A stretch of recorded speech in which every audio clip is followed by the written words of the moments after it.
Well, I have lived in about 8 countries and 30 plus cities so far, but this is the first time, surprisingly, that I'm presenting to an audience in Chennai. I'll quickly introduce myself. I am Abhinav Jain, a co-founder of a B2B channel engagement and experience solutions company, Almond.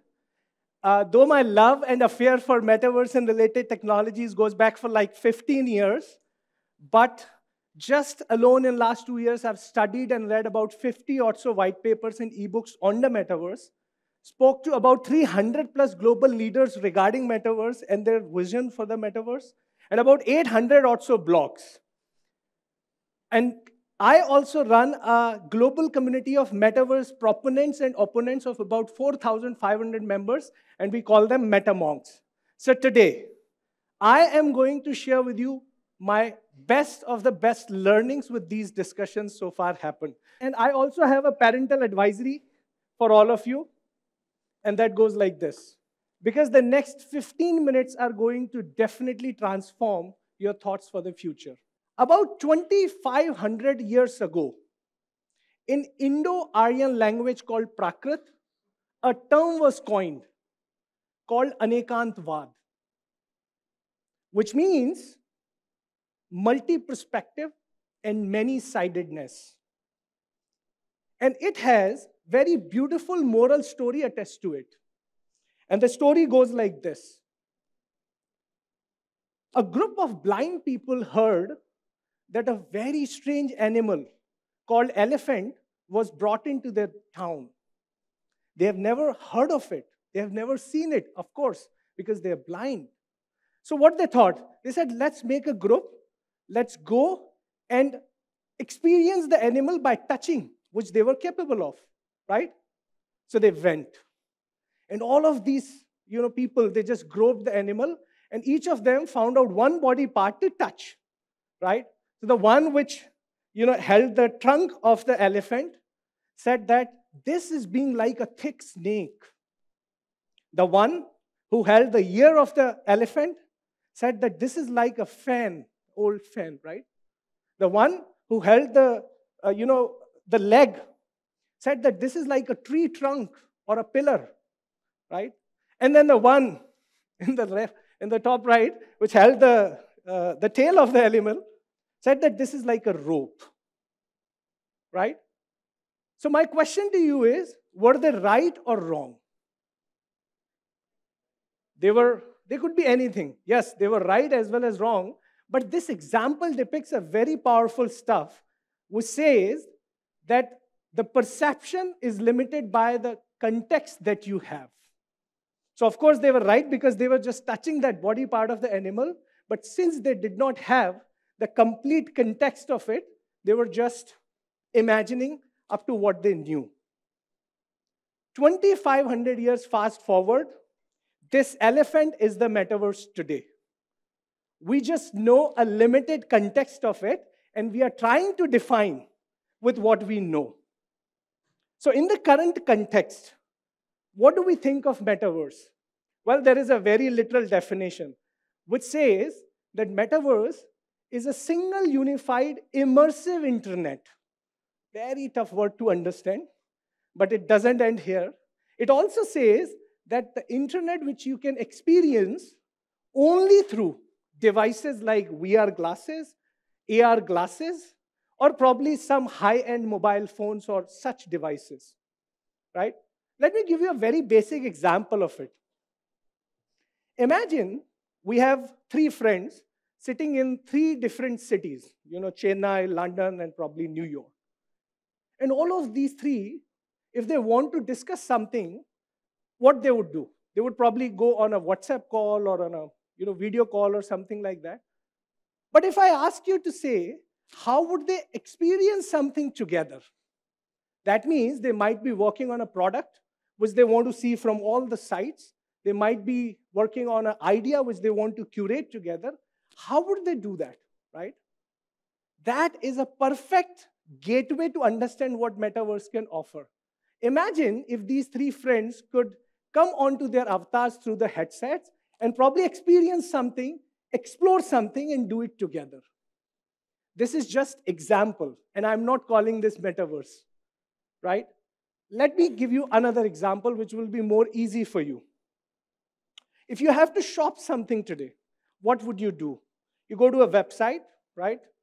You just search for the kind of cloth you're looking for, right? And then you'll scroll, scroll, scroll. Probably you like the color, you like the size, you like the design. You'll take it, right? Then it comes to your home, you'll probably try it. It might look good on you, it might not. And then you'll probably return, which is 30% of the time. And then, you'll probably buy, or probably you'll change, whatever. Now, imagine the same experience when I give you in a showroom where actually you could go without moving an inch away from your seat. And how is that possible? That's possible with the technologies that Metaverse is bringing onto the table right now. And this is happening, right? But trust me, that's not all the Metaverse is, and that's not the only thing that Metaverse is. And again, what I'm presenting here is, today with the current limitation of context or the knowledge that I, or probably, grouping all of us together, we have, right? But there are also things that are not truly Metaverse, and definitely not the last one. Because online, you would see pretty much everything is being called as a Metaverse, and you have to pay very close attention to what you're reading and learning. Now, one thing if I want you to remember from this entire definition and experience of Metaverse is the immersive experience. That means you are part of the experience, right? Without moving away from your couch conveniences, as we say, right? So we understood what Metaverse is or what Metaverse-related technologies are, but even more important thing to understand is that why is this being talked so, proudly right now? Everyone is talking about something they're doing in Metaverse, right?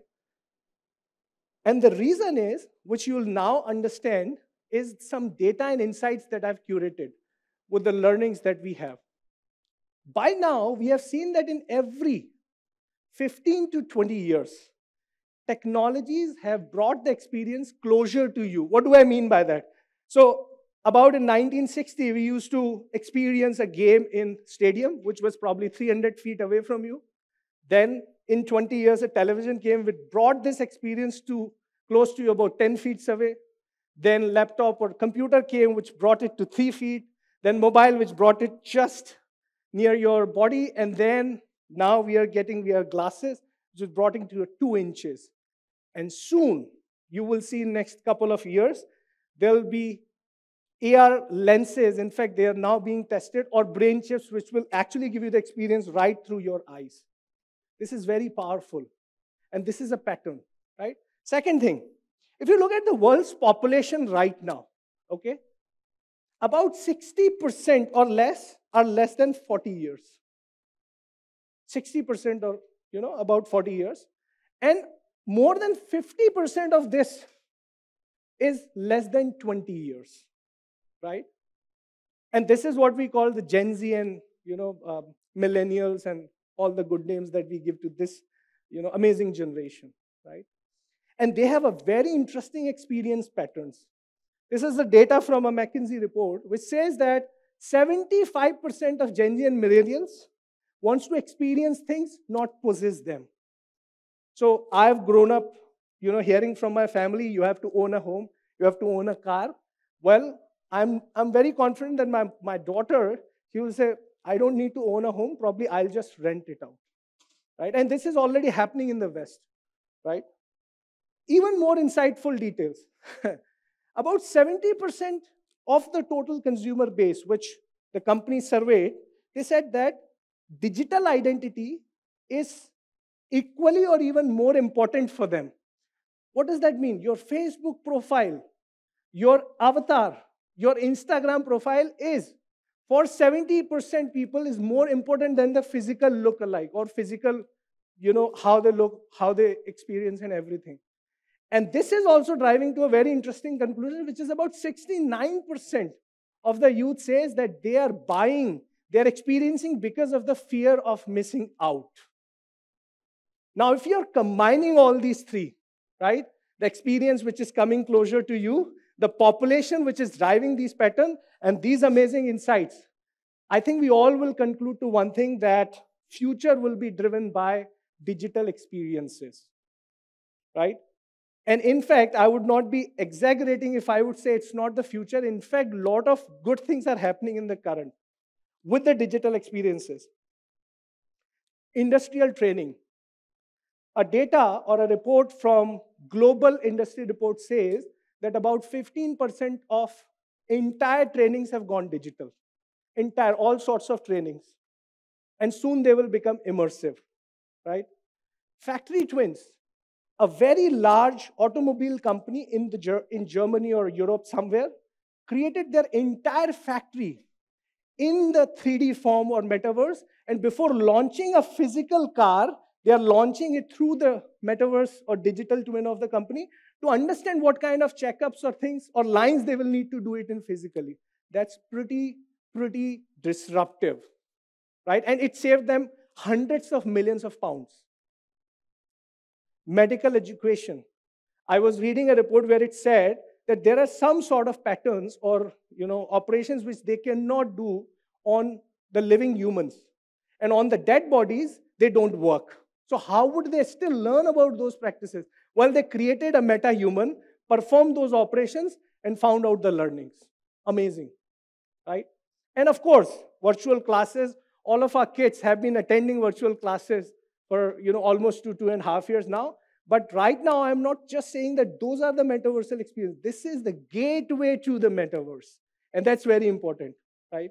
And of course, think of virtual tours. I've never been to Colosseum, and I always wanted to experience that. Trust me, I have a VR headset, and I've been to that probably 100+ times now. And I can tell you more details than a standard guide who would do that there. So what you would learn from here is that the good metaverse technologies or good metaverses will not compete with your physical experiences. In fact, they will complement those physical experiences and extend them to digital. So you can imagine what metaverse and this technology, the ecosystem, could do for people with disabilities. That's a very powerful support system that can be created. What can we do to make it, make education accessible for everyone? I always wanted to study at a very large university in the US. I could not do that. But imagine bringing that class, the complete experience, to your doorstep, right? And finally, think of how metaverse and these technologies can enable your future to be more sustainable.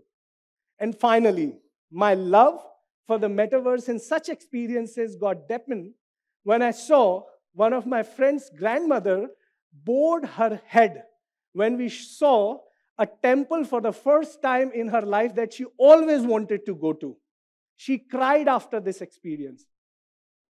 So, to conclude, like every technology, my friends, metaverse is just another one.